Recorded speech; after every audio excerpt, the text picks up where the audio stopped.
Welcome to A Student of Leadership, a micro-podcast where leaders are made one habit at a time. Hosted by Rob Adams, a leadership veteran with 30 years of experience, this podcast explores key concepts that define exceptional leadership. Each episode delves into a powerful word or strategy, offering practical insights and real-world stories. Whether you're just starting out or an experienced executive, join Rob as he guides you in learning, growing, and leading with purpose.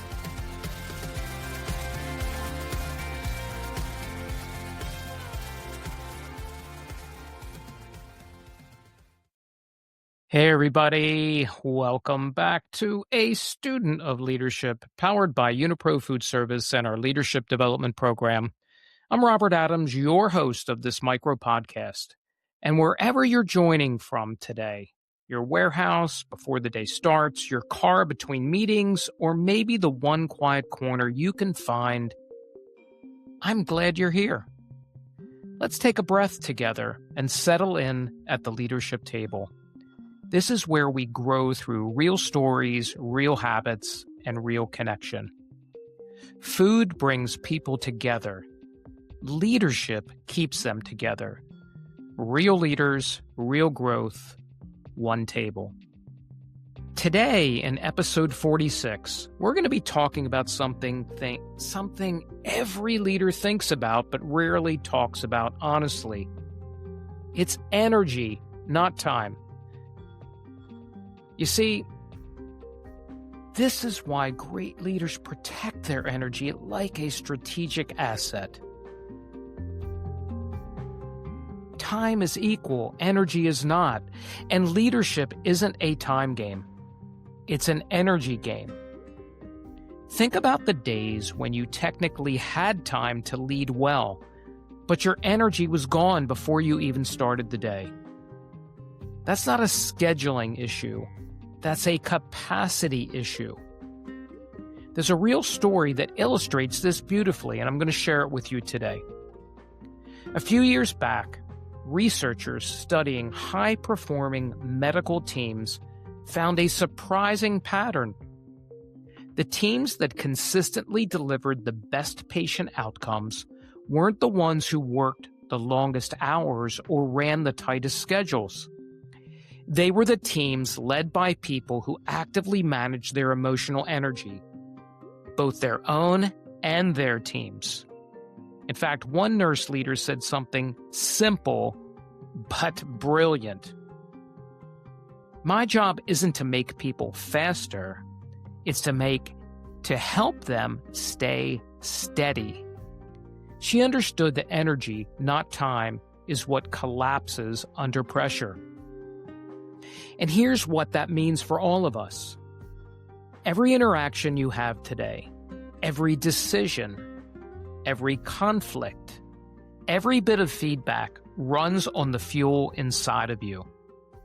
When that fuel is low, you do not think clearly. In fact, you rush. You react instead of responding. Your team feels the shift long before you say a word. Marshall Goldsmith teaches that leaders don't just manage tasks, they manage moments. And moments require great energy. So let me ask you this. Where is your energy leaking? What drains you fast? Who drains you fast? And what's one habit that consistently tops you off?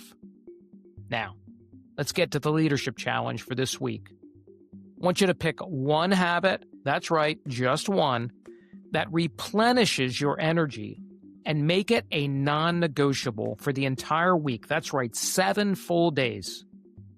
10-minute walk, a real lunch break, a boundary around your mornings, 1 offline hour possibly, something small but consistent. Because energy gets rebuilt through rhythm, not rescue.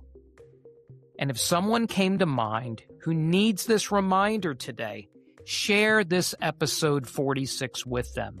Invite them to the leadership table. Sometimes leaders just need someone to remind them that they are human too. Remember that food always gives us our roots. Leadership gives us our purpose. Real leaders, real growth, and one table. Now, before we close, I want to leave you with something new, because leadership isn't just what we talk about here. It's about what we practice throughout the week. So every Monday, I send out the Leadership Table newsletter on Beehive. It's a simple way to start your week aligned. On Wednesdays, we gather again for Breaking Bread, a student of leadership on LinkedIn, where leadership meets community and conversation. And on Fridays, I send out the Mindful Leader on Substack. Short, quiet reflections to help you close the week with intention. Wherever you join me, I am grateful. Leadership is better when we do it together. Next time, in episode 47, we're going to be talking about psychological safety and how small behaviors from you can completely change how brave your team feels. I am Robert Adams. I am your grateful and thankful host of this micro podcast, a student of leadership. And I will see you next time at the table. Take care, everybody. Thanks for tuning in to this episode of The Student of Leadership. Leadership is about who we become and how we help others grow. If you found value in this podcast, share it with a fellow leader and connect with Rob on LinkedIn or leave a review. New episodes drop weekly, so don't forget to subscribe to stay connected. Until next time, keep learning, growing, and leading with intention. Remember, great leaders are made one habit at a time. See you next time on A Student of Leadership.